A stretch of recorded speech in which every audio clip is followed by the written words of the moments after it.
मुख्यमंत्री देवेंद्र फडणवीस यांनी शेतरस्ते आणि पाणंद रस्त्यांची मागणी ही अलीकडच्या काळात वाढल्याचं सांगितलं आणि त्यामुळंच राज्य सरकारनं पुढील 5 वर्षात राज्यातील जे काही शेतरस्ते असतील, पाणंद रस्ते असतील त्यांचं काम हे पूर्णपणे 100% पूर्ण करण्याचं आश्वासन बैठकीमध्ये दिलंय। पांदन रस्ते हे सगळीकडे मागितले जातात आणि म्हणून आपण हा निर्णय केला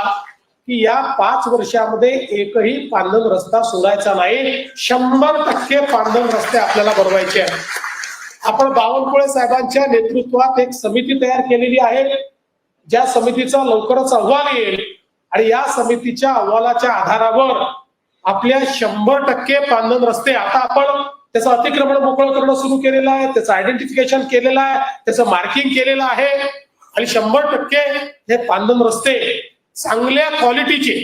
पांदन रस्ते